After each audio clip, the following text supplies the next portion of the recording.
Welcome to 2x4 Hardcore, Episode 17, Casual Games and More Banning. Hey guys, I'm your host, David, also known as Idaho, in Ordering Chaos, and on this episode, I'm going to be drifting a little away from some of the more hardcore games on the iPad and iPhone, and show you guys my review of some of the more casual games. Some of the games you'll see on this episode are Pinball Arcade, Zombie Wonderland 2, Minecraft Pocket Edition, which just got an update, and I'll give my impressions on World of Goo. After that, I'm going to be talking a little bit about Ordering Chaos with a guest star, and we're going to be talking about some of the chaos that's been going on in Ordering Chaos with Gameloft. I hope you guys enjoy the episode, and I know that this week had a double header with episodes 16 and 17 coming out at the same time, so I'm sorry that I couldn't release episode 16 last week, but hopefully you guys will be able to enjoy listening to both episodes. So I'm going to start off with the most casual of all of these games. This is an app that just came out a week ago, and it's called Pinball Arcade. You can find it in the App Store for 99 cents, and it has in-app purchases which you can buy for 99 cents each, I believe, and those unlock new pinball arenas. The one here that I'm doing is the standard one that you get when you pay 99 cents. You start with the screen that shows the arcade machine. You just slide back that little handle like you would in a real pinball machine, and it releases the ball, and it goes flying into all these obstacles. So I think most people know what pinball is, and it's pretty much the same thing, but it's a lot better on the iPad. It looks amazing. And on this pinball machine, you can choose different views. You can do a top-down view, medium view, or right from the two little hitter things. And you get 3 lives, so you have to try to keep the ball alive as long as you can, and try to get as many points as you can without losing all your lives. So I think this is a really cool little app, and I definitely recommend it. So the second casual game that I'm going to show you guys today is called Zombie Wonderland 2. Now this app is $2.99 in the App Store, and it's a third-person zombie shooter app. It's not like a lot of other zombie shooters in the App Store that you can find because it's third person, and your character does most of the stuff for you, like shooting the zombies. So when you get to the menu and you start a game, there's different areas like barn, castle, house, and those are the different areas that you have to kill the zombies at. I'm going to show the castle area right now. And basically you just walk into this place and you click on this portal and you go into the castle. When you get there, you can see the top-down view, and there's 5 different windows that you have to try to patch up when you first begin. So it's a lot like Call of Duty Nazi Zombies, because you have to patch up the windows and the zombies can bring them down. So that's probably where some of the inspiration came from. And this is a sequel, and I think it's a real improvement on the first one because it has a lot better graphics, especially on the iPad, of course, and it's a lot easier to play than the first one, and it makes more sense, so I'm more driven to actually play it. And so basically when the zombies get to the windows, you just tap on them and he automatically shoots them with a shotgun. There's actually a store you can pick different weapons, but the shotgun is the standard one. And there's different things you can do, like plant a turret at the window, and that shoots off most of the weak zombies. So if you see one of the boss zombies, you may have to shoot them yourself. And you also get stronger bullets that you can use on the harder bosses, or you can use different items to try to bring down zombies. Once you get to the end of the level, you have to try to clean up all the goo that got on the floor when the zombies got in and you killed them. And the more you get off, the less of a deduction of points you get. So you have to try to get all that goo off. So that was just one level of Zombie Wonderland 2. I highly recommend this app. It's really fun and addictive. And if you have $3 to spare, why not? Alright, so 2 weeks ago, I said that I was going to have the Minecraft Pocket Edition update on the show, but they pushed back the release date 2 weeks, so I couldn't show it until now. Basically, this update brings a lot of new content, and it makes it well worth $7. In the past, I said that this app was overpriced because it had limited features, but this update made it a lot better, in my opinion, and all of the people who have gotten it have said that it's a lot better, and it's how they wanted it at the beginning. In this update, they implemented features like new blocks that you can use, like ladders, doors, pickaxes, swords, etc. And they also implemented animals and creepers. The only animals I've seen are lambs, but I think with the seed generator that you can use to make new worlds, may be able to make other animals, I'm not sure. So there's now a day and night cycle. During the day, there's just regular sheep, and at night, there's creepers, which will try to kill you, so you can use the sword to kill them. Or, during the day, you have to try to build a house so that the creepers can't get in, which is what I did here. There's 2 different modes now. There's creative mode, which is where you have infinite blocks, and you can build pretty much anything you want without any task. And there's survival mode, which was highly requested, and is also in the computer version. And it's a day and night cycle, and you have to try to survive the creepers, gain materials. You get infinite number of some of the blocks, like some of the standard blocks, but you have to try to mine for materials and gather them up so that you can create new materials. I don't really know much about this because I didn't play the Minecraft computer version, but I think that you're able to craft materials and then build your house and build different structures and try to survive the creepers.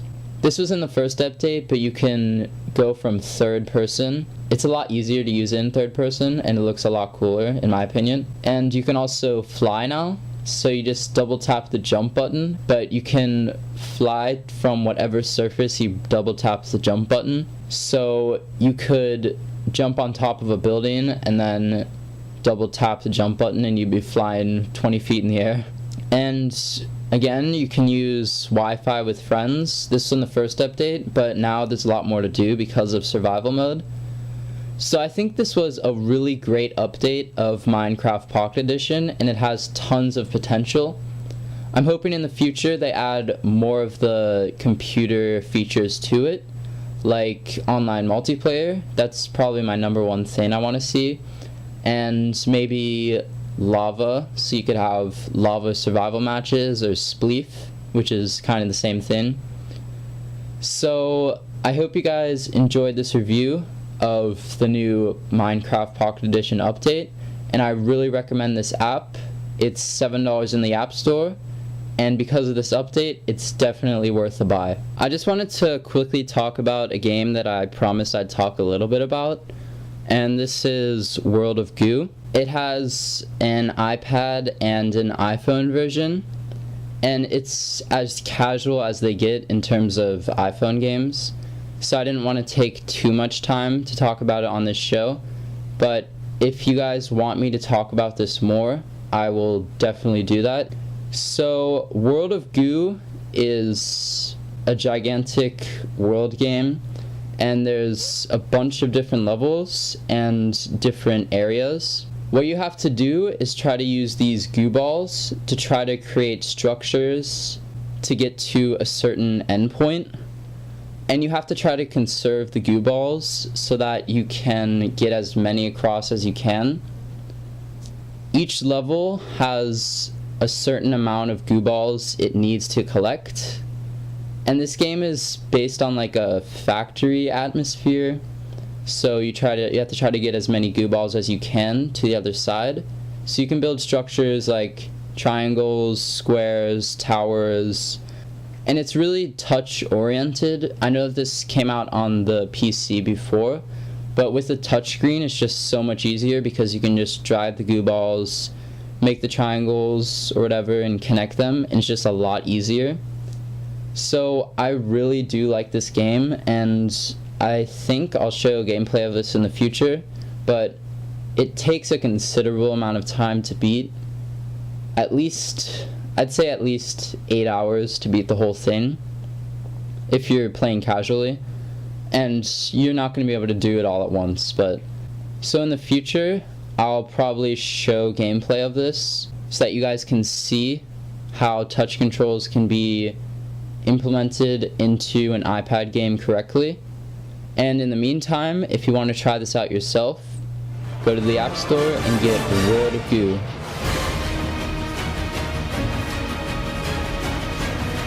So for Ordering Chaos today, I'm going to be joined by a guest star, and we're going to be talking about a few different things in Ordering Chaos. My name is Deadlyknife, formerly known as Headshot Bitch, without the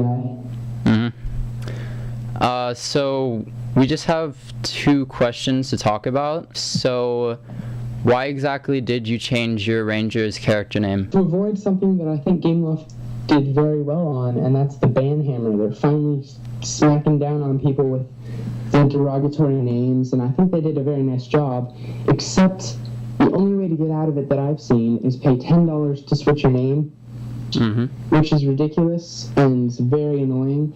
They've said on the forums that you can contact customer care, but they said that you can also get banned if they deem your name unchangeable, in the fact that people have already seen it and it's bad. So I just decided to play it safe, that I put too much money and time into my account, and $10 wasn't awful. Yeah, I mean, they don't have an alternative. Like, if they say you're going to get banned because of your name, then basically you're forced to switch servers and make a level 1 on that server. They don't have an easier way to change your name. I mean, I'd like it more if they made it $5 to change your name and stay on the same server. I think that would be more fair. I think they should have a $5 cosmetic change, where you can change your race, your look, your hair, and your name. I think that'd be a really good alternative. Yeah, but not your class. No, you lose everything. Obviously. So speaking of banning, this weekend Gameloft started using their ban hammer once again, and this. Oh yes, and they beat the poor nerds with it. Yeah, and their excuse for banning tons of people this time was for soul duplicating. Yep. And pretty much people logged onto their accounts and it said your account has been banned for 48 hours. And this is actually a double experience weekend. So all the people who were banned are not going to be able to level up characters like some people like to on double experience weekends. They said that it's for soul duping, which I think is short for duplicating. Most of the people who were banned have complained about it on the forum, and they said that they don't know how to duplicate souls, and they've been just getting souls normally. I believe you can get 19 souls a day doing all the soul dailies and the extra soul you get from dungeons. So what I think is that these people had more than one level 60 and they were getting 19 souls in those characters. So I think it's a flaw in Gameloft's system. It showed to Gameloft that they were getting 38 souls on that account, so they thought that they were soul duplicating. My best guess as to what happened is that there was just no communication between the devs and admins, and that the whole reason behind all of that was just that, you're right, there's a flaw in the system, and it just caused the devs not to contact the admins or any of that, and it just resulted in this big ban hammer smack to the face to every single player who even tried to do any of the dailies. Yeah. I know that there were probably at least 10 threads on the forum that people made complaining to Gameloft that they were banned unjustly. Gameloft locked all of these threads because apparently one of the rules on the forum is that you're not supposed to discuss bans. But people wouldn't be discussing bans if they had actually been duplicating souls. And Gameloft hasn't really recognized that most of these people aren't duplicating souls and trying to break the rules and get more than they should be. Luckily, the ban only lasts 2 days for most people, so Gameloft didn't really give too much of a punishment for it. I think that it's just a big flaw in the system this time, and there isn't really much of a conspiracy there. Yeah. And that it's just a big mistake on everybody's part. And I think they're going to realize that and hopefully somehow come out and apologize for it within the next month or two. Yeah, and the problem with Gameloft is that they don't really fix issues quickly, and since this was only a 2-day ban, they can't really give people back their accounts quickly because they're known not to. So all the people who are planning to do the double experience weekend can't do it. So I think Gameloft owes those people some runes or something, and probably an announcement with an apology. I think they should just make another double XP weekend next weekend once they figure it all out, and then find some way to apologize to them. So I think that's pretty much it for today. Hopefully in the future there'll be more Order and Chaos stuff that Gameloft has brought us. Hopefully not more bans though. Oh yes, hopefully not. Alright. Thanks for having me. No problem. Alright, so that's the episode for today. Next week I will be talking with a military monk about different skills, hopes for the future, and what he recommends for level 60s. I'm also going to show more Infinity Blade 2 and Grand Theft Auto missions, and I'm going to show the Elemental King in Order and Chaos. I know that this week we had a double-header episode. Hopefully I won't have to have a double-header like this again. The next episode will be coming out in a few days to make up for the delays. And episode 19 and 20 will be out next week to finish off Season 1. And I'll be announcing the logo contest winner. So if you haven't submitted to that already, I recommend you do that soon so you can win the $15 iTunes gift card. Thanks for listening to the show today, and I will see you guys on episode 18.